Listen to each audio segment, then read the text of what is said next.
So welcome you all. अब देखिए, इस वीडियो को मैं ऐसे बनाना तो नहीं चाहता था सच, लेकिन आपकी इतनी ज्यादा क्वेरी है, वो भी मतलब इतनी फ्रेगमेंटेड है, और वो भी उनकी जो लोग पहले से प्रिपेयर भी कर रहे हैं, प्रीलिम पास किया है, मेंस देना है, उसके बाद भी वो इतने मतलब ऐसे मिक्स में फंसे हुए हैं कि उन्हें समझ नहीं आ रहा है कि करना क्या है। क्वेरी क्या है? सबसे पहले कि उत्तराखंड का क्या करना है, रिसोर्स कहां से आएगा। दूसरा, हिंदी का हमें नहीं पता, उसका क्या होगा। अरे भाई, जो पेपर 1, 2, 3 इन सबका करोगे वही हिंदी और उसके साथ भी करना है, छोड़ के आपने नहीं जाना है। थोड़ा सा पेशेंस रखो, हड़बड़ाओ मत। सारी बुक में एक साथ आपको बता भी दी, आपने पढ़ भी ली, तो आप उसको रिप्रोड्यूस कैसे करोगे। आप बोल रहे हैं उत्तराखंड का कोई रिसोर्स बताओ, कहीं नहीं मिल रहा है। मैं बता रहा हूँ, चलो 2000 पेज की बुक है, पढ़ लो कहीं से भी। और पढ़ क्या, आप बुक लेके बैठो, पूरे हफ्ते भर पढ़ो। मैं टेस्ट लूंगा आपका संडे को, और उसमें से आप आंसर लिख के दिखाना। नहीं लिख पाओगे, 2-4 क्वेश्चन, 5-6 क्वेश्चन आप छोड़ के आओगे पक्का। तो इतना ज्यादा परेशान मत हो। चलिए आपको सरकार से ही बताता हूँ, सरकारी नौकरी आप करने वाले हो, तो इंडिया में रिसोर्स कितने हैं? 4% वाटर रिसोर्स है, ठीक है। पॉपुलेशन कितनी है? 18%। जो ज्योग्राफिकल एरिया है हमारा कितना है? 2.4%, थोड़ा सा है। और जो पॉपुलेशन है वो 18% है। तो इतने कम रिसोर्स में इतना ज्यादा मैनेज करना है, कुछ बात समझ में नहीं आई। सरकार की स्कीम है मिनिमम गवर्नमेंट मैक्सिमम गवर्नेंस। क्या है इसका मतलब? मिनिमम इनपुट देना है, मैक्सिमम आउटपुट लेना है। तीसरी स्कीम देख लो, पर ड्रॉप मोर क्रॉप, एक एक ड्रॉप और ज्यादा क्रॉप, कम पानी ज्यादा प्रोडक्टिविटी। तो इससे आप कुछ समझे नहीं समझे? नहीं समझे, मुझे पता है। आयोग की बात कर लो अपने, उत्तराखंड आयोग ने कब आया नोटिफिकेशन आपका? शायद फरवरी में था। हाँ, फरवरी में था। पेपर जून में हुआ। जून नहीं, जुलाई। तो मार्च, अप्रैल, मई, जून और आधा जुलाई, लगभग 4.5 महीने प्रीलिम के लिए मिले। मेंस का भी रिजल्ट आया है। आपको कितने दिन मिले हैं? सितंबर, अक्टूबर और नवंबर तो चलिए छोड़ ही दीजिए, वो फेस्टिव में चला जाएगा सब। तो 2 महीने मिले हैं। तो क्या एग्जामिनर पागल है? उसे नहीं पता कि भाई प्री के लिए कितना टाइम देना है, मेंस के लिए इतने 2 महीने देना है? वो इतने भी बेवकूफ नहीं है। उन्हें ये पता है कि जो लोग प्रीलिम पास करके आए हैं वो मिनिमम कुछ ना कुछ पढ़ के आए हैं। बस उसमें से जो अच्छे से रिप्रोड्यूस कर पाएगा वो अपना काम बना के ले जाएगा, चाहे कितना ही विद्वान बच्चा बैठा हो। अगर उसने 2 महीने खुद को एकदम लिमिटेड नहीं किया, जो है उसके पास उससे उसने आउटपुट नहीं निकाला, तो वो पक्का फेल हो जाएगा। क्यों होगा? अब आपके पास बहुत ज्यादा कंटेंट है, बहुत ज्यादा है। आप पहली चीज तो उसको पढ़ नहीं पाओगे पूरा। पढ़ लिया तो फिर उसको रिटेन नहीं कर पाओगे। रिटेन भी कर लिया तो एग्जाम में रिकॉल करना टफ है। और रिकॉल भी कर लिया तो फिर उस टाइम पे फटाफट लिखना as per demand of question 6-7 minute में, वो टफ रहेगा। तो एग्जामिनर वो यही चीज जज करना चाहता है कि एक 50% वाला बच्चा भी, जिसके 12th में ग्रेजुएशन में इतने परसेंट थे, उसका अगर दिमाग चलता है, मिनिमम से मैक्सिमम वो निकाल पाता है, तो वो आराम से इसको बना ले जाएगा। लेकिन आप लोग क्या करते हो? क्योंकि आपको अगर मैं बोल पूछूं एक टॉपिक की वीमेन पे कुछ लिखो, तो आप क्या करोगे? कुछ पढ़ना शुरू कर दोगे, है ना। चाहे आपने प्री पास किया है, पढ़ के आप उसके बारे में थोड़ा सा लिख पाओगे, ठीक है। पढ़ के लिख पाओगे आप। तो आप बताइए मुझे, अगर आप उसको सोच के लिखते तो आपका दिमाग यूज होता। लेकिन दिमाग पे कोई जोर नहीं डालना चाहता। चाहते क्या है कि इजीली मिल जाए कहीं से भी, उसको पढ़ के उसको रट के उसको लिख देंगे। जो समझदार है, जो भी है, वो बहुत कम है। इसीलिए कम लोगों का सिलेक्शन होता है। तो ये चीज देखिए, मैं आपको सबसे बाद में लेके आना चाहता था, लेकिन थोड़ा सा मजबूरी आपने दिखाई कि कैसे होगा, कुछ समझ नहीं आ रहा, ये है वो है। तो थोड़ा सा मीन्स जो 100% है उसका मैं 1% हिंट दूंगा आपको यहाँ पे। बाकी कब करना है? अपने जो टेस्ट मैंने जो प्लान बनाया है, आपको मिल भी क्या होगा वो ग्रुप में, उसमें 20 अक्टूबर, लगभग 20 अक्टूबर तक आपके सारे टेस्ट खत्म हो जाएंगे।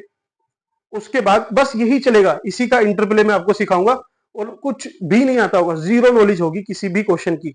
ऐसे क्वेश्चन होंगे, बहुत ज्यादा क्वेश्चन होंगे, तो उनके बारे में ही आप ऐसे लिख सकते हो, प्लस जो आता है उसको भी ऐसे लिख के आओगे। तो अभी क्यों नहीं बता रहा हूं ये चीज? अभी अगर मैंने बताया तो आप लोग पढ़ना बंद कर दोगे। कोई नहीं पढ़ने वाला, फिर बहुत कम हल्का सा पढ़ के, ठीक है आंसर तो निकल रहा है, वहां से निकाल के ले जाएंगे। वो ठीक भी है, लेकिन गलती क्या है उसमें कि ये आपको एक बेसिक आइडिया, बेसिक स्ट्रक्चर 10 में से मैं बोलता हूं 3 नंबर ये दिला देगा। इसके बाद आपको इसके एग्जाम्पल और डेटा वो कोट करके ही 5 नंबर 6 नंबर आपको मिलेंगे। कभी मैं आपको ऐसा सिलेबस, ये सब चीजें डिजाइन की है टेस्ट सीरीज, आप इस महीने आप इसको रटने पे ध्यान दो, ठीक है? जो चीज मैं बता रहा हूं आप उसको रटते चलो, बाद में सब उसका मिक्स करना मैं आपको सिखा दूंगा, ठीक? बात रही है। दूसरा, उत्तराखंड को लेके जो परेशान है भाई, उत्तराखंड कोई आसमान से थोड़ी है, वो भी यहीं से निकलेंगे उसके सारे क्वेश्चन। थोड़ा सा पेशेंस रखो, अभी हड़बड़ाओ मत। हिंदी जब इतना पेपर तैयार करोगे हिंदी का भी होगा भाई, कोई दिक्कत नहीं है। चलिए, तो चलिए ज्यादा टाइम भी नहीं लेता हूं आपका, मुझे पता है पढ़ रहे होंगे, एटलीस्ट होप तो कर ही सकते हैं कि आप पढ़ रहे हो, ठीक?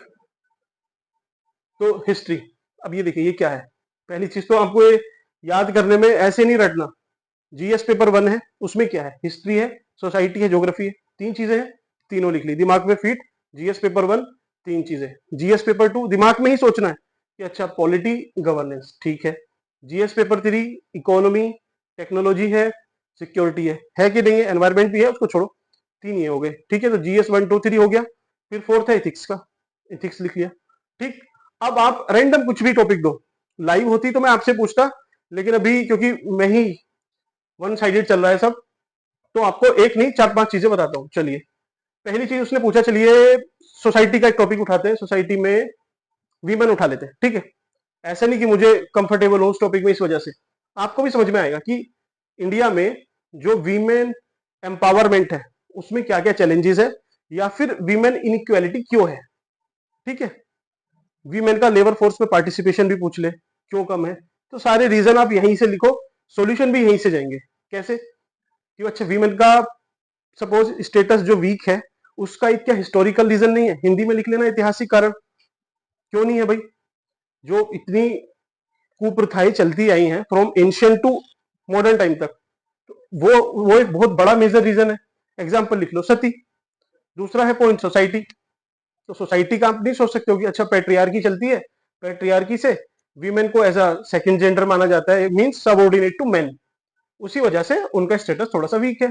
ज्योग्राफी, अब ज्योग्राफी में ये है आपको माउंटेन सॉइल यही नहीं होती ज्योग्राफी, ज्योग्राफी ह्यूमन ज्योग्राफी भी होती है, तो रीजनल ज्योग्राफी भी होती है। तो आप रीजन सोच लो कि अच्छा अर्बन रूरल, तो एक रूरल वीमेन अर्बन की कंपैरिजन में थोड़ा सा उसका लो होगा, हिली वर्सेस प्लेन, ठीक है। आप ट्राइबल वर्सेस जो मेन स्ट्रीम में रहते हैं, मुख्य धारा में है, तो आपको मिला पॉइंट, मिल गया होगा। बस करना क्या है, इसके एग्जाम्पल आपको देने होते हैं, वो वही मैं आपको अभी रटवा रहा हूं वहां से, ठीक। रटवा भी नहीं रहा हूं, समझा रहा हूं, आप समझ लोगे आई होप, ठीक। ज्योग्राफी होगी पॉलिटी, या कोई पॉलिटिकल रीजन नहीं है, ऑब्वियस है भाई, पॉलिटिकल प्रेजेंटेशन उतना नहीं रहा है। पंचायत में कब मिला है रिजर्वेशन? जो आपके 73rd and 4th constitutional amendment थे, तब 46% महिलाएं लगभग आई। तो आप लिख नहीं सकते कि आज भी जो प्रेमेडिकल रिप्रेजेंटेशन है कि ऊपर के लेवल पे है ही नहीं, तभी तो हम नारी शक्ति वंदन अधिनियम लेके आए हैं। गवर्नेंस, कोई गवर्नेंस में पार्टिसिपेशन वीमेन का उतना नहीं है, तो उस वजह से जो वीमेन सेंट्रिक पॉलिसी है वो नहीं है। चलिए और देख लो आप, इकोनॉमी, इकोनॉमी मतलब पैसा वैसा ये सब, बेरोजगारी पैसा, तो इकोनॉमी में आप सोच लो कि भाई पैसा नहीं है, पैसा है भी, तो पैसे वाली फैमिली में भी जो वीमेन का स्टेटस है वो उसके पति के स्टेटस से डिटरमाइन होता है। पैसा आ रहा है, तो ये वीमेन का, ये इकोनॉमी वाला रीजन हो गया। टेक्नोलॉजी वाला रीजन समझ लो कि भाई वीमेन को उतनी टेक्नोलॉजिकल एक्सेस नहीं है जितनी की एज कंपेयर टू मैन है। लिख सकते हो, या फिर टेक्नोलॉजिकल डिवाइड स्मार्टली प्ले करके लिख सकते हो कि अच्छा टेक्नोलॉजिकल डिवाइड है, इस वजह से वीमेन का इमेंसिपेशन नहीं हो रहा है, ठीक। सिक्योरिटी चैलेंजेस नहीं है ही, एनसीआरबी का डेटा कोट करो, इतनी वीमेन का रेप हो जाता है इस वजह से, ठीक है। आप इथिक्स का लिख सकते हो, भाई इथिक्स में क्या है कि पब्लिक मोरालिटी, थोड़ी सी मोरालिटी तो आप छोड़ दीजिए, और कोई भी पॉइंट आपको समझ में आए एथिक्स का आप लिख सकते हो, मोरल है, इथिकल है, इमोशनल है, ठीक है। जो भी आपको समझ में आए, कोई थिंकर याद आए वो कोट कर देना, निकल गया आपका पूरा आंसर। अब आपको लग रहा है कि ये तो वीमेन का था, वीमेन का हो गया, और कोई टॉपिक कैसे होगा? आप कोई भी टॉपिक ले लो, कैसा भी टॉपिक हो। फॉर चलिए पहला टॉपिक सोसाइटी हो गया अपना, हिस्ट्री का देखते हैं। हिस्ट्री में सबसे इंपॉर्टेंट आपको क्या लगता है जो आपने पढ़ा होगा, लेकिन आपको आंसर लिखने के लिए आए तो पता नहीं आप क्या लिखोगे? तो सबसे फेमस चीज इवेंट, इवन चलिए 1857 का रिवॉल्ट देख लेते हैं, उसके कॉजेज पूछ ले, ठीक है। इफेक्ट तो आप बताओगे ही, कॉजेज देख लो। हिस्टोरिकल रीजन क्या था? भाई ब्रिटिश आए, हम पे डोमिनेंस दिखाई, तो लोग थोड़े से उससे परेशान थे, हिस्टोरिकल एक रीजन है, क्योंकि जो पॉलिसीज थी ब्रिटिश की वो ग्रेजुअली इतनी हार्ड होती गई कि उसने लोगों का एक्सप्लॉइटेशन बहुत ज्यादा किया, इस वजह से रिवोल्ट हुआ। सोसाइटी, आप नहीं सोच सकते कि हमारी सोसाइटी में उन्होंने इंटरफेरेंस स्टार्ट की अलग अलग पॉलिसी बना के, जैसे जो डॉक्ट्रिन ऑफ सब्सिडरी अलायंस, नहीं डॉक्ट्रिन ऑफ लैप्स, सॉरी, हाँ झांसी वाली, ठीक है, डॉक्ट्रिन ऑफ लैप्स, वो यही सोसाइटी में तो इंटरफेरेंस था कि भाई सती लेके आए आप, विडो रिमैरिज करा दिए आपने, ठीक है, तो सोसाइटी में इंटरफेरेंस किया, इस वजह से हुआ। ज्योग्राफिकल रीजन, अब ऐसा ज्योग्राफिकल कोई रीजन आपको दिमाग में नहीं आएगा। आप सोच लो कि ब्रिटिश ने अलग अलग टाइम में, मींस स्पेस पे, टाइम एंड स्पेस में, तो स्पेस आप सोचो, झांसी, मेरठ, दिल्ली, बंगाल, सदर्न इंडिया, उनकी कैसी पॉलिसी रही, इस वजह से एक जो फायर थी वो डेवलप हुई और वहां पे रिवोल्ट हुआ, ठीक है, मेरठ में हुआ था स्टार्ट। तो हेल्थ का ही ले लेते हैं, चलिए सबसे पहले क्वेश्चन अपना कुछ भी पूछ सकता है कि इंडिया में इतना ज्यादा फूड ग्रेन प्रोडक्शन है, उसके बावजूद इंडिया में जो न्यूट्रिशनल सिक्योरिटी है वो नहीं है, पूछ सकता है। तो क्वेश्चन देखिए कैसा है हेल्थ का, वो भी अलग पर्सपेक्टिव पे, लेकिन आप इससे आराम से निकाल के आओगे यार, कोई दिक्कत नहीं है। एग्जाम्पल बस ध्यान रखना, वही आपको पढ़ने हैं, वही मैं आपको बता रहा हूँ, रिसोर्स के पीछे प्लीज मत भागना। हिस्ट्री, भाई हमारी हिस्ट्री ऐसी रही, इतने ज्यादा फेमाइन, इतना ब्रिटिश ने एक्सप्लोइटेशन किया, पुअर थे, फूड क्राइसिस था, 1962 का वॉर था, तो उससे धीरे धीरे ही तो अभी तो आके सेल्फ सफिशिएंसी आई है हमें थोड़े टाइम पहले, उस वजह से एक रीजन है। सोसाइटी, भाई सोसाइटी में क्या, सोसाइटी में हम बस अवेयरनेस इतनी कम है कि हम बस हंगर को शांत करने की सोचते हैं, जो न्यूट्रिशन है उसको भूल जाते हैं अवेयरनेस की वजह से। और लिख लो ज्योग्राफी, भाई ज्योग्राफी अलग अलग रीजन की अलग अलग है। भाई जैसे कोई ट्राइबल बेल्ट है, ठीक है, वहां पे जो लोकली प्रोड्यूस होता है, तो ऐसा नहीं कि जरूरी कि वो उनकी सारी न्यूट्रिशनल सिक्योरिटी है उसको पूरा करता हो, तो उसके लिए एक इंटरवेंशन होनी चाहिए सरकार द्वारा। पॉलिटिकल देख लो, पॉलिटिकल फेलियर है, करप्शन है, डिस्ट्रीब्यूशन सही नहीं है ना, मिड डे मील में देख लो आप, बाकी सारी स्कीम कोट करते रहना, गवर्नेंस का भी फेलियर है, क्योंकि भाई जो पॉलिसी बनती है ऊपर से वो नीचे इम्प्लीमेंट नहीं हो पाती सही से। इकोनॉमिक रीजन देख लो, भाई पॉवर्टी है, लोग पुअर है तो वो अफोर्ड नहीं कर पाते, एग्जाम्पल बिहार में दे दो, कहीं भी आप डाल देना, कोई दिक्कत नहीं। टेक्नोलॉजी, भाई टेक्नोलॉजी और न्यूट्रिशनल सिक्योरिटी का कोई रिलेशन है तो नहीं डायरेक्टली, फिर भी आप लिख सकते हो कि भाई इंडिया में उतना बढ़िया टेक्नोलॉजी नहीं है, उससे टेक्नोलॉजी ड्रिवन इंडस्ट्रीज नहीं है जो प्रोसेस कर पाए ऐसे फूड को जो न्यूट्रिशियस हो, ठीक है, तो उस वजह से भी दिक्कत है। अब इसमें आप जीएम क्रॉप भी डाल सकते हो, भाई जीएम जेनेटिकली मॉडिफाइड ऐसी क्रॉप हमारे यहाँ अभी भी कम क्या इवन लगती नहीं है, फूड वाली तो नहीं है, बीटी कॉटन वगैरह है, लेकिन फूड में मॉडिफाइड क्रॉप सभी अलावा नहीं है, तो इसको भी आप सोच सकते हो कि अच्छा हम कर सकते हैं अगर सरकार चाहे तो।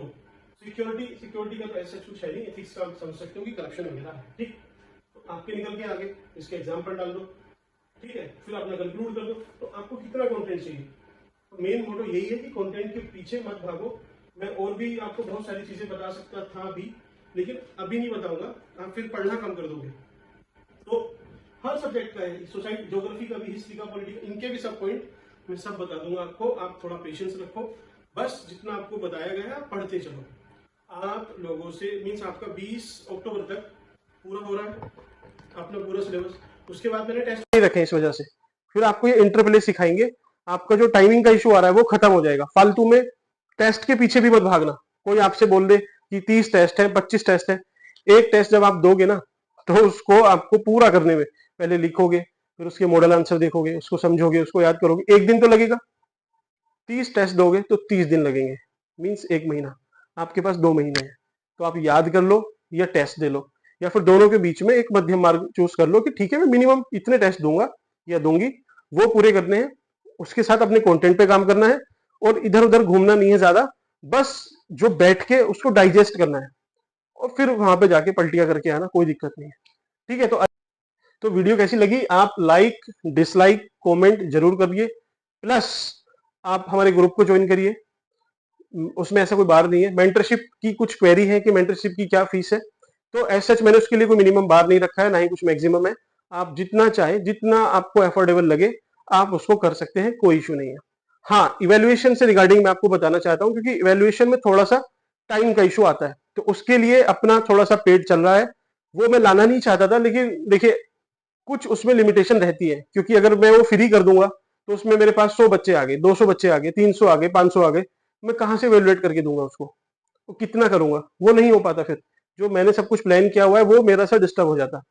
तो मैंने उसमें मिनिमम बस 30 बच्चे और मैक्सिमम भी उतने ही, एक दो फालतू हो जाएंगे, उतने रखे हैं जिसको ज्वाइन करना है। थोड़ी सी मीन्स अभी हार्डली देखिए 22 तो हो गई थी अपनी सीट टिल 2 दिन पहले, अभी हार्डली 10 के आसपास का स्कोप है। आप चाहे तो ज्वाइन कर सकते हो, अदरवाइज फिर 2-3 दिन बाद वो भी स्कोप मैं खुद से खत्म कर दूंगा, क्योंकि वो टाइम मुझे कहीं और इन्वेस्ट करना है। So thank you once again.